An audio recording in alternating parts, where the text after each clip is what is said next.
Avvalambor assalomu alaykum, yana bir marta xayrli oqshom. Sizlar bilan mana shu yerda ko'rishib turganimdan juda ham xursandman. Ochig'i juda ham baxtliman. Mana shu Qozog'istonga birinchi marta kelib turibman Olmaotaga. Aytadigan bo'lsam, men ismim Abdulhamid, Termizdanman. Kasbim pedagog, o'qituvchiman. Tianjiga kirib kelishimga asosiy sabab mening kichkina o'g'lim ozgina kuchli shamollash bo'lib turib, o'shandan keyin gapirolmay qolgan. Ya'ni o'sha shamollashdan chiqarish uchun juda ham kuchli qo'llar qilingan. Keyin o'sha o'g'limni nutqi rivojlanib, o'sha aqliy jihatdan joyiga tushib ketish uchun ko'p joylarga izlanib ko'rdik, ko'p vaqtlar harakat qildik va internetlarda ko'rib izlanib, haqiqatan o'sha aqli zaiflarni ham tuzatadigan mahsulot bor deb turib reklamalarni ko'rib chiqqandan keyin izlab internet orqali bu kishidan maslahatlar olganman va o'sha o'g'limga detskiy kalsiy bilan mozgoviy kalsiyni olaman deganimni ochiq bir simon pulim bo'lmagan. Yerimda bir qismini sotganman-da, shunga mahsulot olib ichirganman. 4,5 oyda o'g'lim tiniq, hech qanaqa bir soqovlanmasdan, kam gapirmasdan, to'liq gapira boshlagan. Prosta men ko'zimdan yosh chiqib ketgan ochig'i. 6 oy, o'pshim 6 oy ichirganman. Aqliy rivojlanishi ham juda ham oldinga o'tib ketdi, hatto akasidan ham oldinga o'tib ketgan. Mana shuni ichirib, iste'molchi bo'lib turib, hali lekin biznesga qiziqmasdan, sekin endi qiziqib qilaman deb turib nima qilib yurgan vaqtimda edi. Bitta narsa bo'lar ekan, kim nima deb aytib sizga nima qilaversa, bir niyatday bo'lib ketar ekan. O'zim ishlaydigan universitetda orqa borotdan eshitardim, talabalar qarab turib Terminator deb laqab qo'yishib aytishar ekan. O'shani aytib nima qilib yurgan vaqtimda, ishga ketayotgan vaqtimda 2024-yil 11-mart kunida, Ramazon oyining 2-kunida edi, ertalab kutilmaganda avtomashina urib ketgan, ya'ni piyodalar yo'lakchasiga chiqib ketib, urib ketgan. O'shanda o'ng yelkam yorilib, uzoqqa uchib ketishim oqibatida chap oyog'im sinib, terini yirtib chiqib, orqaga xayrlik qolgan. Keyin tez yordamga olib borishgan, bir sutka davomida даже qonni ham to'xtatisha olmagan, juda ham ko'p harakat qilishgan.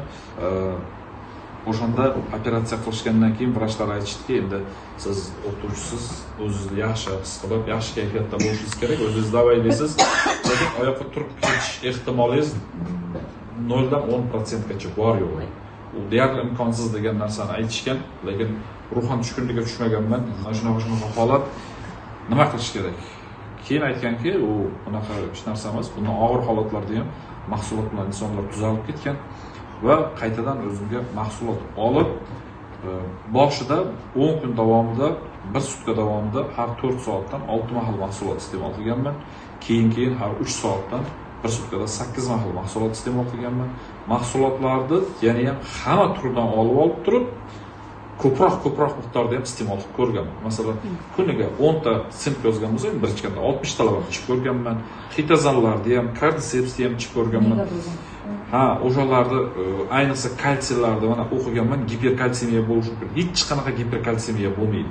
Men ichib o'zimda o'sha kattalar uchun mo'ljallangan 10 paketik bo'lsa, 10 paketikni yarimtadan 2 mahal deb ustozimni o'zi tavsiya qilgan, lekin men 10 paketikni bittada solib turib, bittada ichganman.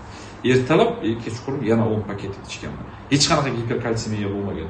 Navorot, mana mozgoviy kalsiyning tarkibida letsitin, o'sha vrachlar aytadiki, yo'qolgan, mana bu odam asabiylashganda asab tolalari uziladi, qayta tiklanmaydi. Yo'q, aynan o'sha letsitin yo'qotilgan asab tolalarini tiklab beradi. Mana shu miya kalsiy, mozgoviy kalsiy haqiqatan asablarni joyiga keltirib, kayfiyatni ko'tarib, 43 kunda men joyimdan qo'zg'alganman, 45-kunda o'rnimdan turganman, o'sha qo'ltiq tayoq bilan va 60 kun deganda men vrachni o'ziga aytmasdan vrachni oldiga qaytib borganman. Vrach kasalga bu narsa yozayotgan vaqtda bir qarab qo'yganda, keyin kallasiga to'xtab qaraganda, keyin so'kib baqirib ketganda, "Bu uchun turib kelasan, sen turib kelishing mumkin emas. Senga juda ham qimmat nima temirlar qo'yilgan, hali u qimirlab ketsa joyidan yana operatsiya qilishim kerak, yana yotib qolasan." Unaqa bo'lmaydi. Keyin ko'pchilik bo'lib turib, yana qayta rengen qilganda, qayta rengenni oldida o'tirib qolganda o'ylanib o'tirgan. Keyin aytganmanki, ahvolim yomon, nimaga bunaqa bo'lyapti? Keyin o'shanda bu tomonga olib chiqqandan keyin aytdiki, "Qanaqa muolaja qildingiz?"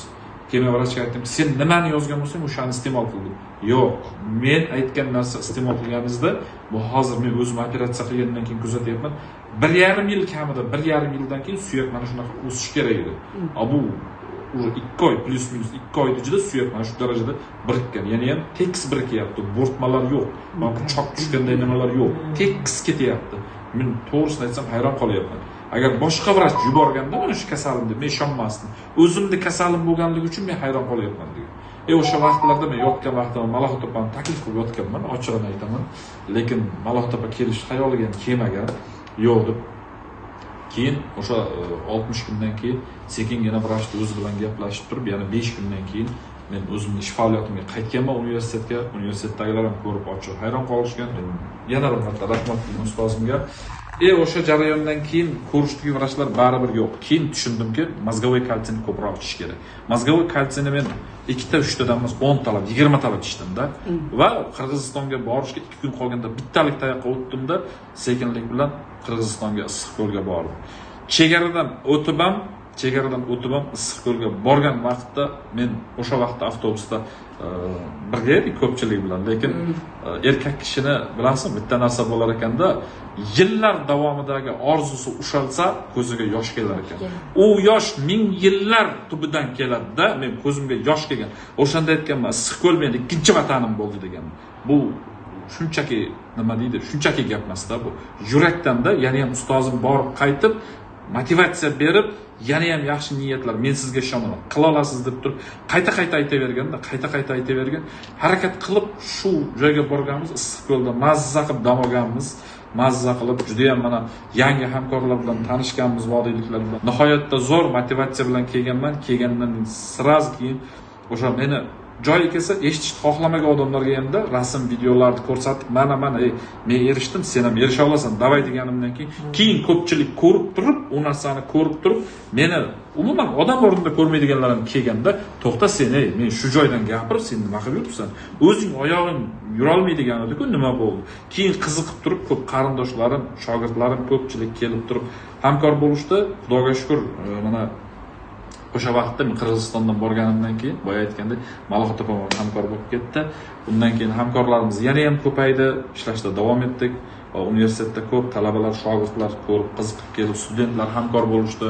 Mana bugungi kunda universitetda o'sha oddiy o'qituvchilardan o'sha kattaroq lavozimdagilarga ham qiziqib turib, mahsulot iste'moli ko'paydi. Xudo xolasa mana bugun 8 yulduz bo'lgan bo'lsak, mana bugun birinchi marta sahnaga chiqib turib, yana bir karra xursandchilik bo'ldi, lektorlikdan ham o'tdik. Bitta narsa bo'lar ekan, insonda shu xohlayotgan narsasiga erishaversa, orzu maqsad kattarib ketaverar ekanda, kattarib ketaverar ekan. Xudo nasib qilsa, ko'plab insonlarni oltin sher, BCP bo'lishiga ustoz bo'lib sababchi bo'lishni xohlayman-da. Topayotgan daromadimda 2%, 10% emas.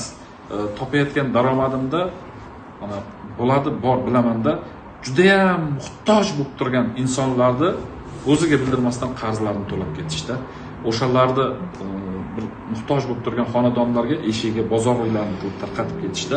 Xudo xolasa, eng muhimi insonlarning xonadoniga salomatlik va insonlarning hayotini moliyaviy tomondan tubdan yaxshi tomonga o'zgarishiga sabab bo'lishdi.